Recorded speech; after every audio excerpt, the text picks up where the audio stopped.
Hi friends, welcome to our channel.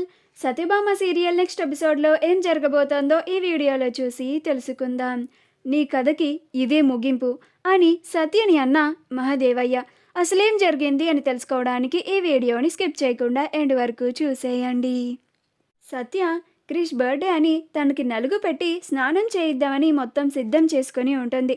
కానీ క్రిష్ మాత్రం తప్పించుకొని దాక్కొని ఉంటాడు. అప్పుడు సత్య చాలా తెలివిగా క్రిష్ని బయటికి రప్పిస్తుంది. అలా క్రిష్ సత్య దగ్గరికి వచ్చి, సంపంగి, మరి నాకు ఇస్తానన్నవి ఏవి అని అంటాడు. అప్పుడు సత్య, ఏంటది ఇచ్చేది? నువ్వు నాకు కనపడకుండా దాక్కున్నావని నిన్ను బయటకి రప్పించడానికి అలా చెప్పాను. ఇప్పుడు వచ్చావు కదా, ఇప్పుడు నా నుంచి తప్పించుకొని ఎలా వెళ్ళిపోతావో నేను చూస్తాను అని క్రిష్ని పట్టుకొని వచ్చి అక్కడ కూర్చోపెట్టి నలుగు పెట్టడానికి ప్రయత్నిస్తూ ఉంటుంది. అలా సత్య క్రిష్ మీద నీళ్లు పోసేలోపు తిరిగి పరిగెడుతూ ఉంటాడు. అప్పుడు సత్య, క్రిష్ ఆగు, క్రిష్ ఏంటి చిన్నపిల్లవాడిలాగా మారం చేస్తున్నావు అని సత్య కూడా క్రిష్ చుట్టూతూ తిరుగుతూ ఉంటుంది. అలా క్రిష్ని పట్టుకొని కూర్చోబెట్టి సత్య క్రిష్కి స్నానం చేయిస్తుంది. ఆ తరువాత సత్య, నీకు బాగా అల్లరెక్కువైపోయింది క్రిష్, ఏంటిది చంటి పిల్లాడిలాగా చేస్తున్నావు అని అంటుంది. అప్పుడు క్రిష్, మరి పెళ్ళాం దగ్గర ఆ మాత్రం మారం చెయ్యాలి కదా, ఆ మాత్రం ఆడుకోవాలి కదా మరి నిన్ను అని అంటాడు. అప్పుడు సత్య, సరే సరే కానీ ముందు వెళ్ళి రెడీ అవ్వు, నేను నీకోసం ఒక స్పెషల్ డిష్ని చేస్తాను అని అంటుంది. అప్పుడు క్రిష్, గట్లనా అని అంటాడు. అప్పుడు సత్య, అవును అని అంటుంది. అలా క్రిష్ రెడీ అవ్వడానికి వెళ్ళిపోతాడు. అలా సత్య వస్తూ ఉంటే మహాదేవయ్య సత్యని ఆపి, ఏంది కోడలా, గా పిచ్చోడు నీ కొంగుని పట్టుకొని నీ చుట్టూతో తిరుగుతూ ఉంటే మురిసిపోతున్నావా?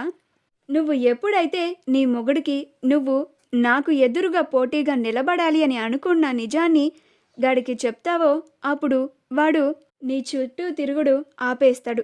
నీ మెల్లో కట్టిన నీ పుస్తెల తాడిని తెంపి అవతల పారేస్తాడు. ప్రేమించిన అమ్మాయివి అని కూడా చూడడు. ఈ బాపు జోలికి వస్తే గా పిచ్చోడు ఎవరినీ లెక్క చేయడు. గాడు ఈ బాపు పిచ్చోడు.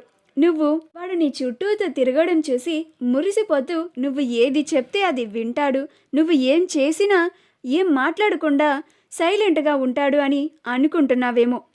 నువ్వు వాడికి అసలు నిజం చెప్పిన తర్వాత ఈ ఇంట్లో ఒక బాంబు పేలినంత శబ్దం వచ్చి వాడు నీ పైన పెంచుకున్న పిచ్చి ప్రేమని చంపేసుకుంటాడు. నిన్ను వాడు వదిలేసినా ఆశ్చర్యం లేదు. గందుకనే నీ ఆటల్ని కట్టిబెట్టు, జర నేను చెప్పినట్టు నడుచుకో, లేకపోతే నువ్వు నీ జీవితంలో చాలా నష్టపోతావు, ఆఖరికి నీ మొగుడితో సహా, నీ మొగుడి ప్రేమని కూడా అని అంటాడు. అప్పుడు సత్య, మీరు ఎన్ని చెప్పినా నేను వెనకడుగు వేసేదే లేదు మావయ్య అని అంటుంది. అప్పుడు మహాదేవయ్య, గట్లయితే నీ కథకి ఎండ్ కార్డ్ త్వరలోనే పడిపోతుందన్నమాట అని అంటాడు. అప్పుడు సత్య, అది చూద్దాం మావయ్య గారు, మీరు ఆడుతున్న కథకి ఎండు కార్డు పడుతుందో లేక నా కథకి ఎండు కార్డు పడుతుందో చూద్దాం అని అంటుంది. అప్పుడు మహాదేవయ్య, నువ్వు ఎప్పుడైతే ఈ నిజాన్ని నీ మొగుడు ముందు బయట పెడతావో అప్పుడే నీ కథ ముగిసిపోతుంది అని అంటాడు. మా వీడియో కనుక మీకు నచ్చినట్లయితే లైక్ చేయండి, షేర్ చేయండి, మా ఛానల్ని సబ్స్క్రైబ్ చేసుకోండి, పక్కనే ఉన్న బెల్ ఐకాన్ని క్లిక్ చేయడం మాత్రం మర్చిపోకండి.